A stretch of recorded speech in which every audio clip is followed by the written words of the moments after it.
مذاکرات کی گونج ہم عرصے دراز سے سن رہے ہیں کہ جی مذاکرات ہونے چاہیے حکومت کے پی ٹی آئی کے، لیکن مذاکرات کا کسی کربٹ نہیں بیٹھتا. اب معاملات آپ کو کہاں جاتے دکھائی دے رہے ہیں؟ کیونکہ اب تو سننے میں آ رہا ہے کہ بانی چیئرمین پی ٹی آئی نے کہہ دیا ہے کہ جی عوام الیکشن کی تیاری کریں. بسم اللہ الرحمن الرحیم. دیکھیں الیکشن تو اب ناگزیر ہیں، بلکہ 8 فروری سے ہی ناگزیر تھے، کیونکہ جس حالات میں الیکشن ہوئے تھے اور جس غیر شفاف انداز میں الیکشن ہوئے تھے، اس کے بعد الیکشن کا ہونے کے بغیر مسئلہ حل نہیں ہوتا. اس لیے الیکشن تو اب ہونے ہی ہونے ہیں، لیکن الیکشن سے پہلے ایک کام اور ہوگا، اور وہ یہ ہے کہ میں رسٹ کلیئرنس کہتا ہوں کہ اس وقت جو فارم 47 کی حکومت بنی ہوئی ہے، اس کے بعد 45 کی حکومت بنے گی، اور وہ آئندہ انتخابات کے لیے تمام تیاریاں بھی کرے گی، اور تمام تر جو آئینی اور قانونی تقاضے ہیں امپروومنٹ کے الیکٹورل سسٹم میں، ان کو بھی کرے گی. اور اس کے بعد انشاءاللہ الیکشن ہوں گے، اور یقینی طور پہ فیئر اینڈ فری ہوں گے، جس کے بعد جو اطمینان کی حکومت بنے گی وہ انشاءاللہ پاکستان کو ایک روشن مستقبل بھی دے گی. اچھا، ایسی بھی خبریں گردش کر رہی ہیں کہ جیسے کوئی ٹیکنوکریٹس کی حکومت آ سکتی ہے. آپ اس حوالے سے کیا خبر رکھتے ہیں؟ آپ کو کیا لگتا ہے کہ ایسا کچھ ہو سکتا ہے؟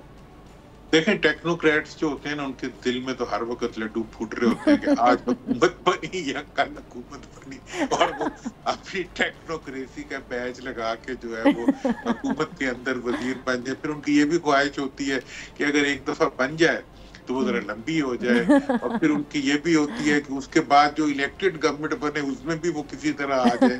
تو یہ تو ان کا حق ہے خواہش رکھنے کا. پھر خواہش اور حق پورا ہوتا دکھائی دیتا ہے یا نہیں دیتا ہے؟ مجھے تو نہ اگلی عبوری حکومت نظر آ رہی ہے اور نہ ہی ٹیکنوکریٹس کی گورنمنٹ نظر آ رہی ہے. مجھے تو صرف اور صرف عوام کی منتخب حکومت ہی نظر آ رہی ہے، اور وہ بنے گی تو مسئلہ حل ہوگا، ورنہ یہ جو غیر منتخب چوری شدہ ڈاکہ شدہ حکومتیں جو ہیں، یہ عوام کے نہ مسائل حل کر سکتی ہیں، نہ عوام کے ایشوز کو ایڈریس کر سکتی.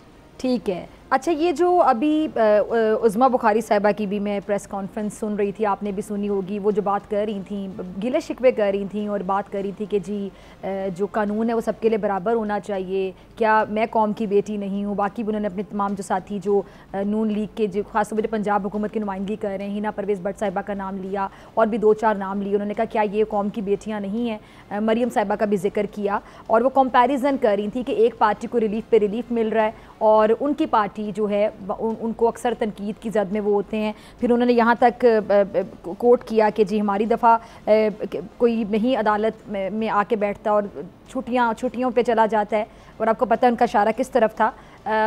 یہ جو ابھی گلے شکوے کیے جا رہے ہیں نون لیگ کی جانب سے، مریم صاحبہ نے بھی کل کافی لمبی بات کی، وہ بھی آپ نے سنی ہوگی، یہ آپ کو کنفیوژن کا نتیجہ دکھائی دیتے ہیں؟ کسی قسم کی کوئی فرسٹریشن ہے یا کیا نظر آتا ہے؟ وہ اب دیکھیں، یہ تو ہمارے خیر اپنے بچے ہیں جو باتیں کر رہے ہیں، لیکن ویسے وہ ایک محاورہ ہے کہ چور کی داڑھی میں تنکا.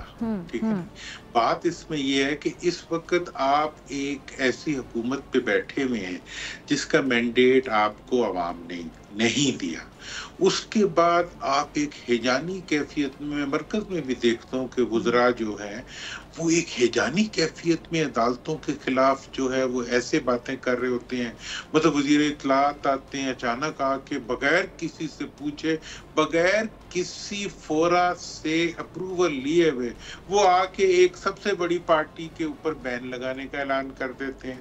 اس کے بعد دوسرے صاحب آتے ہیں، وہ کوئی اور اعلان کر. مطلب یہ ہو گیا ہے کہ آپ کیا مہنگائی سے لڑنا چاہتے ہیں، آپ کیا ملک کی معیشت کو بحال کرنا چاہتے ہیں، یا آپ عوام سے لڑیں گے، عدالتوں سے لڑیں گے، ووٹر سے لڑیں گے، اپوزیشن سے لڑیں گے؟ آپ صرف لڑائی کریں گے. اور ایک سوال یہ بھی ذہن میں آتا ہے کہ آپس میں کیا آپ کی کوارڈینیشن نہیں ہے کہ ایک آپ کے وفاقی وزیر یہ بات کر رہے ہیں اور بڑے یقین کے ساتھ وہ بات کر رہے ہیں پابندی والی، اور اس کے بعد پھر کوئی اور بیان آ جاتا ہے تو وہ کنفیوژن کو کریٹ کیا جاتا ہے.